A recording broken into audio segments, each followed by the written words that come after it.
بسم الله الرحمن الرحيم. الحمد لله رب العالمين. اللهم صل على سيدنا محمد وعلى آله وصحبه وسلم.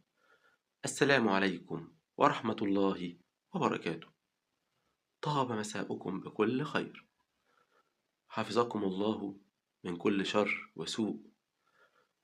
بإذن الله سبحانه وتعالى هنتكلم في موضوع فيديو الليلة عن علاج مشكلة الشخير أثناء النوم، وكمان مشكلة اللحمية التي تحدث في الأنف. ده يبقى الجزء الأول إن شاء الله من العلاج بإذن الله سبحانه وتعالى. بأمر الله سبحانه وتعالى هنبتدي بس نقول المشاكل اللي بتؤدي إلى إن الشخير ده يحدث عند البشر.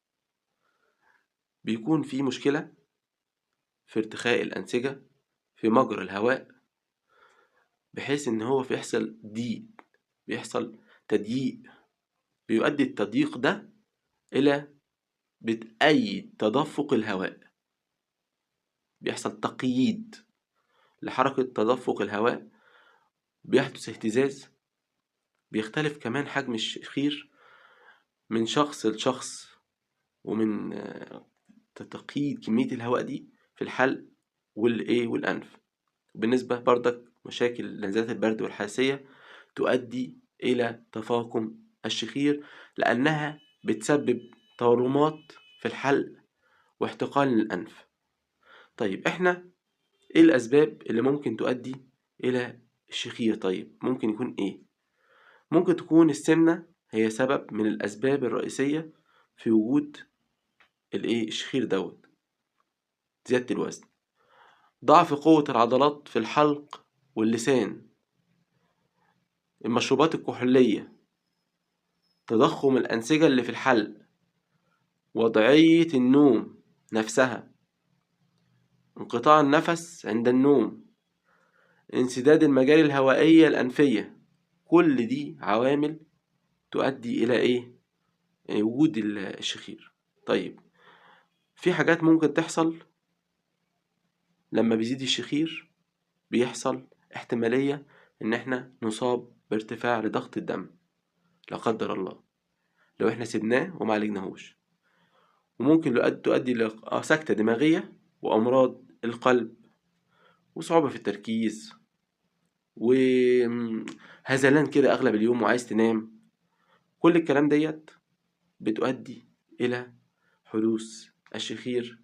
وأيضا مشاكل اللحمية بتحدث نتيجة مشاكل أخرى كتير، مش هنتكلم عن ده كله النهاردة، هنخليها الحلقة الجاية. ولكن عايزين النهاردة نقول نعمل إيه علشان خاطر نخف ويشفينا ربنا سبحانه وتعالى من هذا المرض الشخير واللحمية.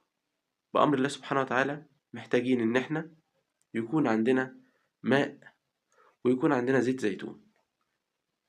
الماء هنستخدمه بأمر الله سبحانه وتعالى إن احنا نقرأ عليه، نكون متوضيين ونصلي ركعتين لله سبحانه وتعالى بنية بدء العمل اللي هو كذا وكذا وكذا وكذا، هحدده وأقوله بنيتي، أو بدعي ربنا سبحانه وتعالى إن هو يوفقني في البدء في العلاج للشفاء من كذا وكذا وكذا وكذا. مفيش مشكلة إن ربنا أقول وفقني يا رب وهبتدي دلوقتي ونيتي كذا إن أنا يا رب تشفيني، فاللهم وفقني. وصليت الركعتين خلصت والمية قدامي، لما أخلص المية هقرأ على الزيت. هعمل إيه؟ هقول أول حاجة خالص الصلاة الشفائية الطبية النورانية اللي نجحت معانا، وانتوا طبعا عارفين الكلام ده كله وعارفين نجحت في ايه وايه وايه. هنكرر هذه الصلاة 21 مرة، وبعد أن ننتهي من 21 مرة بننفس في الماء. اللهم صل على سيدنا محمد طب القلوب ودوائها وعافية الأبدان وشفائها ونور الأبصار وضيائها وعلى آله وسلم. ربنا أتمم لنا نورنا واغفر لنا إنك على كل شيء قدير.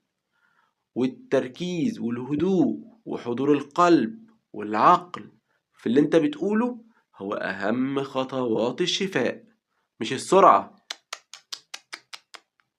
الفهم والتركيز مع كل كلمة بتقولها، وقلبك يفط كده ويعرف الكلمة دي بتقول ايه، ويركز وينتبه.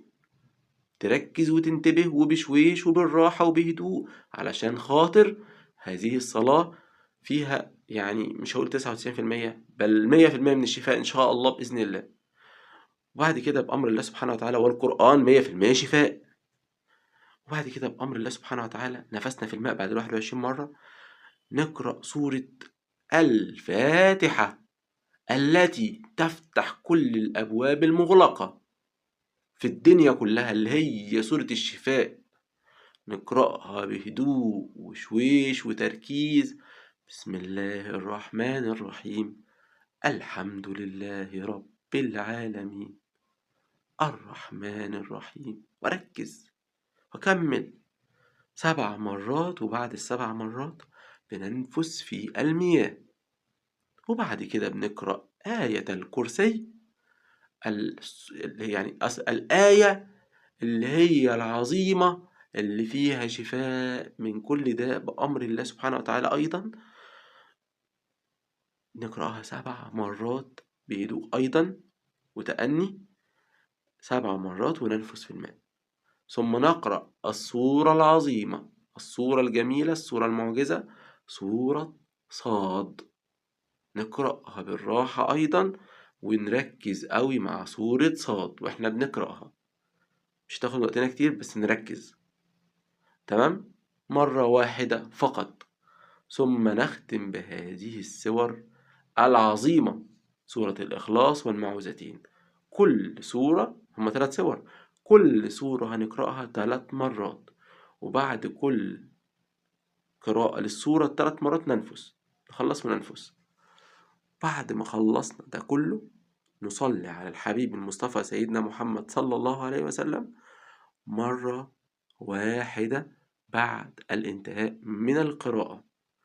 بعد ما خلصنا القراءة كلها وخلصنا آخر صلاة على النبي دي ننفس في الماء، ثم نسجد وندعو الله سبحانه وتعالى، نحمد ربنا ونصلي على سيدنا محمد وعلى سيدنا محمد زي ما انتوا عايزين، او ارفعوا ايديكم وارفعوا ايديكم واحمدوا ربنا وصلي على النبي. يا رب اجعل ما فعلت من قراءة على الماء فيه سر الشفاء من كذا وكذا وسبب الشفاء من كذا وكذا، ووفقني يا رب واجعله يا رب خيرا لي، واشفيني من كذا وكذا وكذا. واي مرض عايز تقول عليه ادعي ربنا عليه وانت بتدعي ربنا. اشفيني من شخير اثناء النوم، اشفيني من اللحمية، اشفيني من اي حاجة تانية ان شاء الله، انك على كل شيء قدير وبالاجابة جدير، يا نعم مولى ونعم النصير، ولا حول ولا قوة الا بالله العلي العظيم. خلصت؟ تعمل ايه؟ هتشرب من الماء على 3 مرات. اوعى تنسى، انا معايا الزجاجة او معايا يعني زجاجة كبيرة فيها 5-6 لتر مثلا، احط في كوباية كمية تكفيني هشرب منها دلوقتي على 3 مرات. يعني ايه؟ يعني اقول بسم الله الرحمن الرحيم واشرب جزء من الكوباية، وبعد كده استنى 3-4 ثواني عشان ما تنزل واقول بسم الله واشرب الجزء التاني، وبعد كده بقى كمية في الكوباية اقول بسم الله واشربها في المرة التالتة. هو ده اللي قصدي عليه، كوب بنشربه على 3 دفعات، كوب بين كل دفعة والتانية 3-4-5 ثواني. ليه؟ فيها شفاء. بعد ما نخلص الشرب نحمد الله رب العالمين، الحمد لله رب العالمين، اللهم اشفني وعافني، وادعي فرصة. بعد كده اخد كمية من الماء في كف ايدي بسيطة، او احط البخاخ او مرش على وجهي وشعري. دي مرة بالليل، ومرة الصبح، ومرة في نص النهار. بخة بسيطة على الجبهة، واقعد ادلك كده بالراحة بايدي اليمين، ادلك في وضع دائري كده الجبهة وجنب الانف كده، وعلى الانف ومن حواليها كده، تمام، حتة بتاعت الجبهة، تمام، لحد منطقة الجبهة ومنطقة الأنف. ده بالنسبة للمياه. وبعد كده بالنسبة للزيت نفس الخطوات اللي عملتها على الماء هنعملها على على الزيت بالضبط. وهذا الزيت بنقرأ عليه مرة واحدة بس، لكن الماء بنقرأ عليه يعني نقرأ عليه يوميا عشان تزداد قدرته الشفائية. وبعد كده إن شاء الله بدنا الزيت بندهن منه مرة واحدة قبل النوم، بندهن منه مرة واحدة قبل النوم على منطقة الشعر رأسي إذا استطعت، ومنطقة الأنف من الخارج، وجزء بسيط من الأنف من جوه، بسيط، كمية بسيطة جدا جدا جدا، بحيث إن أنا يبقى البركة دخلت في الأنف. وامسح وادهن وشي كله مسح بسيط ينشف في ثواني، مش هحط كميه كبيره، لا انا بقى عايز بس كميه صغيره جدا. زي ما بيقولوا مثلا عندنا في مصر بلحس كده الوجه، بحط حاجات بسيطه كاني خايف على الحاجه تخلص. ده اللي بوضحه ليكم. وبنواصل هذا العمل لمدة شهر إن شاء الله بإذن الله. وفي العذر الشرعي بنكون عندنا مية مجهزينها قبل العذر الشرعي بيومين 3 4 5، وتفضل معانا بنشرب منها عادي وبنحطها على وجهنا عادي، والزيت عندنا بندهن منه عادي. والقراءة بدل ما بنقرأ على المية اللي هي يوميا بنقرأ من الهاتف، وبعد ما نخلص بننفس في إيدينا وبنمسح بيها وجهنا، عشان بس نواصل التحصين التحصين التحصين، عشان خاطر الناس تزهق. نواصل التحصين، مجربة صغيرة جدا مفيهاش حاجة، بس نواصل التحصين نواصل التحصين، نعملها لينا ولأولادنا وندهن لهم منها، ومفيش أي مشكلة خالص. وإن شاء الله بإذن الله هتشوف نتائج خيالية. وليلتكم سعيدة مباركة، والسلام عليكم ورحمة الله وبركاته.